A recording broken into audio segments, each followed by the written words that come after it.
All right, guys. So good morning, or good afternoon, or good evening, whenever you're watching this. This is the chapter 14 PowerPoint presentation or YouTube videos, whatever you want to call them. It's the chapter 14 is called "The Culture of Splendor and Power Between 1500 and 1780," and we're going to see how trading is really going to influence a lot of the Asian and Islamic cultures, and it's going to allow them to really flourish and dominate the world up until this time period. And then we'll see after 1780 is kind of when the Asian portion of the world is going to lose their hold on the commercial production that is occurring in the world. All right, so our storyline, we're going to see growing global commerce enriching rulers and merchants who express their power through patronage for the arts. So we'll see in future slides how they're going to use that extra taxation money to really build up the arts. We're going to see distinctive cultures flourish in the major regions of the world by blending new influences with local traditions to a varying degree.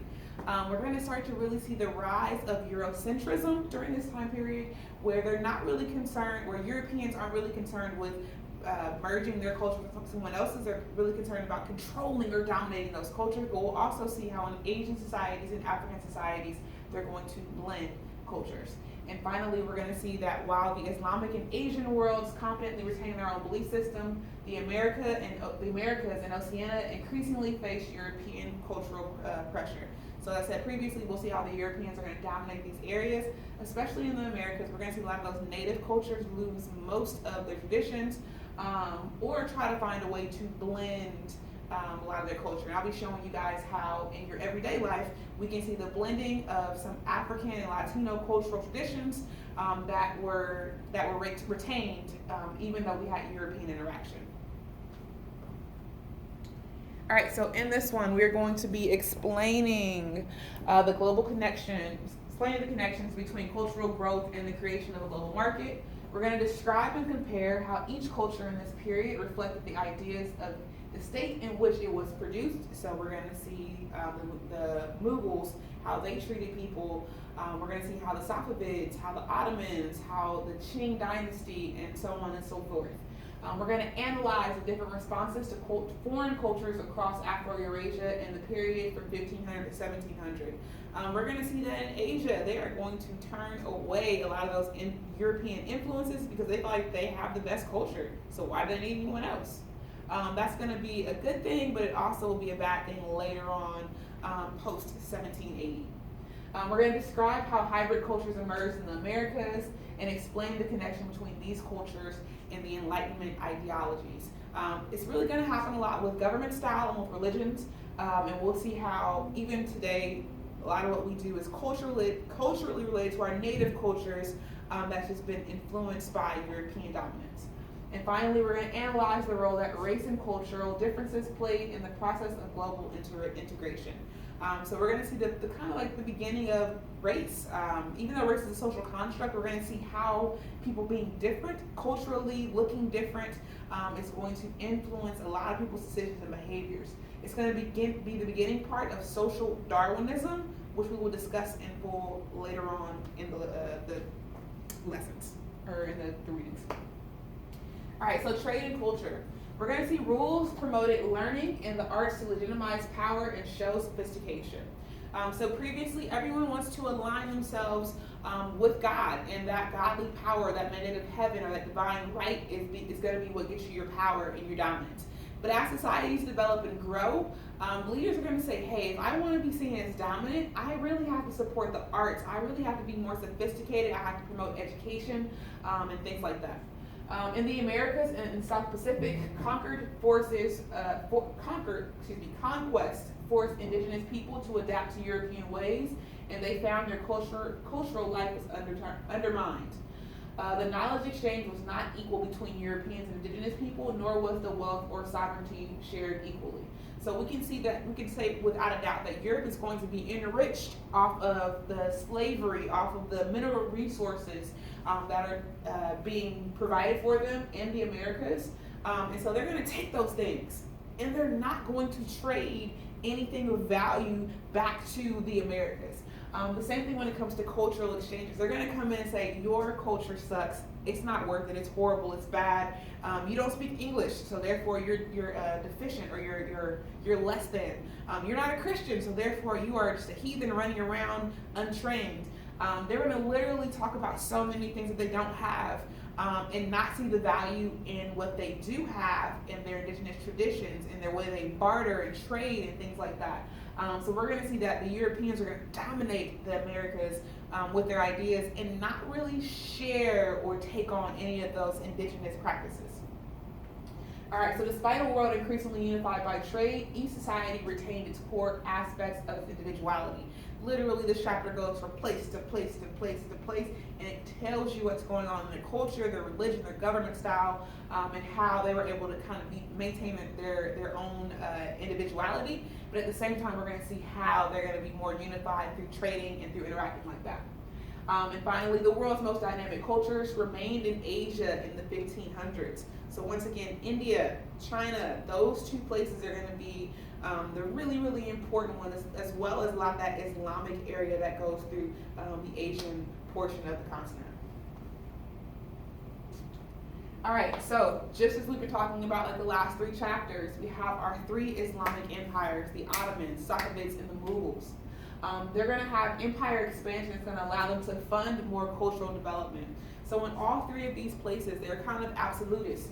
Being that, what I mean by absolutists is that they believe that their religion is the dominant, that their religion is the one that controls everything. But they also know that the emperors, not the emperors, starts with an S.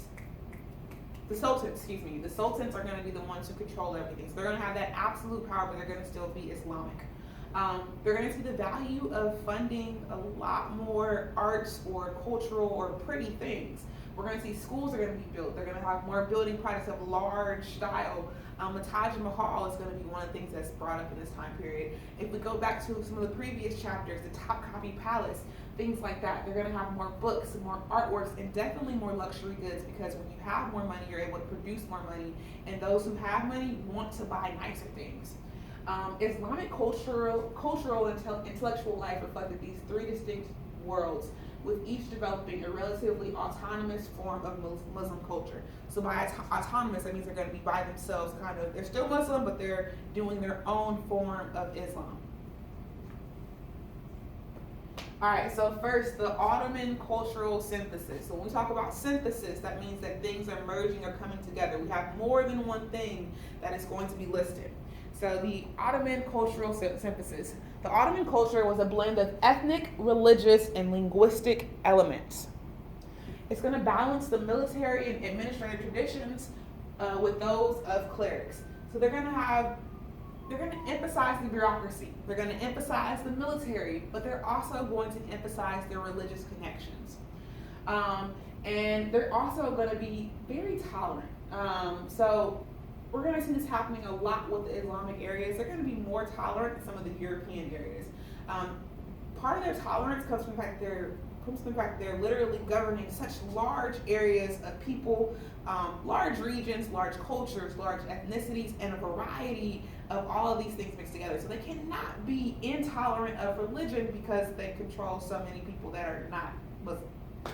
All right, and so they're going to allow autonomy to the minority Christian and Jewish faiths in the Ottoman Empire. When it comes to religion and education, they're going to have sophisticated education systems. There's going to be three of them, and so the young men in the communities or in the Ottoman Empire are chosen for one of these three roles. So the first role is going to be your civil and military bureaucrats. Those are going to come from those hierarchical organized schools that culminate in the palace schools at Topkapi. So basically you're learning how, kind of like in China, the civil service examination, you're learning how to run the government, or you're learning how to protect the people and dominate and thrive through military conquest and things like that. This is a very, very important part of the Ottoman Empire. The second part is going to be your ulamas. Those are going to be your religious judges. I said it's your legal and religious scholars. They're going to be judges that emerge from elementary schools and go on to higher schools or madras. So we're going to see literally from the time that you're a child, they're going to say, hey, this is what you seem to be aligned with, so we're going to line you up to go to these schools. And the last education system is going to be the Sufi masters, are going to come from the text, where they learn devotional strategies and religious knowledge. So we have one for legal and religious things, and then we have one for just religious content. So going back to the top, we have civil and military, that's your first school. You have legal and religious, your second school, and then you have a third one devoted only to religion. So religion is going to be very important in these Islamic dominated areas. We know that because without Islam, the trading is not going to happen or flourish as well as it does during this time period. All right, so our science and our arts. So every single portion is going to basically do this. We're going to go over the science and arts. So the Ottoman intellectuals took an interest in European science. If you know where the Ottoman Empire is, it's kind of where modern day Czechoslovakia, Austria, Hungary, Serbia, in that kind of region. So it's kind of right smack dab in the middle of Asia and Europe. So because of that, the Ottomans are pretty close to the European intellectuals where they're able to gain knowledge and content. So we have a Hungarian convert, Ibrahim Musafarika, is going to set up a printing press in Istanbul in 1729 and publish the works on European science, history, and geography. So printing presses are basically it's like an old school printer. And they have the ability to change culture in certain societies because literally you can influence literacy, you can influence religion. I mean, do you need a person to translate the Bible for you when it's been translated for you?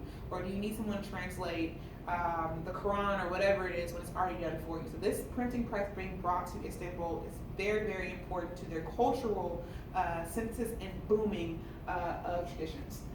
Next, we're going to have artists who occasionally merge artistic traditions with new ideas in some instances, like portraiture, which while keeping their own styles in other areas. So generally, you'll notice that in Islamic areas, they're not going to be very pro creating artwork with faces on it because they don't believe in celebrating idols or icons.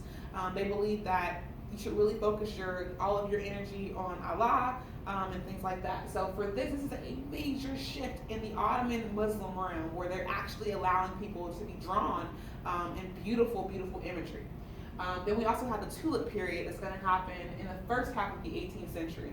So tulips are going to be a major staple flower in the Ottoman Empire, and they're going to really represent protection, strength, beauty. And so you're going to see that the tulip period, you're going to see a lot of tulips being included on artwork, on tiles, on just random places throughout even the soldiers are going to literally have tulips sewn into their undergarments when they go out to war, so they can have the pride and the strength of the Ottoman Empire behind them. And finally, we're going to see the Ottoman demand for luxury goods like lemons, soap, pepper, metal tools, coffee, and wine became extensive. Lemon and soap, all good. Pepper is going to be very important when it comes to them eating meat. Most of the meat they're eating during this time period is going to be spoiled. And the only way they can ingest it is they cover it with pepper, and that kind of gets rid of that moldy or that mildew meat scent. Metalworking tools are going to be very big, so they can continue to grow and build, and just produce more beautiful things. And as well as coffee and wine are going to be important for leisure time during this time period. All right. We're going to move on to the Safavids. I'll probably get about one or two more slides before the video cuts off. So the Safavid culture is going to be a Shiite state. So Ottomans are mostly Sunnis. Safavids are going to be Shiites. The global trade both strengthened Safavid rivals and enabled a period of creativity in arts and architecture. Once again, you have more trade, you have more money. So people around the Safavids who are also Islamic are going to benefit from that boom in trade. So that means that the Safavids, just like in the Ottomans, are going to have a lot more money to put towards their culture, towards their art, towards their architecture and their buildings and things like that. Safavid Empire in Persia gave Shiism a home base and location for displaying Shiite culture. So Shiite culture kind of started away from the Arabian Peninsula, and this finally gave the Shiites or the Shiist area a place where you can call home and not have to worry about competition from the Sunnis or from the other Islamic sect that I am drawing a blank on right now. Mixed political and religious systems based on Shiism and loyalty to royal family. So we're going to see a nice mixture of culture, a nice mixture of religion, and a nice mixture of politics. Shah Abbas the First, he's going to be the most effective architect in the cultural life based on Shia's religious principles and Persian royal absolutism. So basically, he says, "I am the king, I am the all-powerful, I am the chosen one," but at the same time, they believe in Allah and in the power that Islam is going to provide and bring. But they are very much into a hereditary style empire where they are the absolute leaders. But we'll see how they're going to display their wealth and their power. It's not going to be as strict as it can be in other places, as we'll develop later on. So architecture and cultural production. Safavid rulers uniquely sought to project both accessibility and authority in their architecture. So what that means is that literally they're going to build these wonderful, grand, beautiful palaces. But with the palaces, they're going to have these meeting areas right next to them where all of the people living in their areas can come and kind of work together, can meet together, can read, can have play games, whatever it is. And it's going to be right next to the palace. So that basically means that the emperor is accessible, or the sultan is very accessible. Like, he is all powerful. He's there, he's up there, but at the same time, you have the ability to see and be next to him at all times. All right, I'm going to pause there and come back in a few minutes to re-upload or to start back the next part of the video.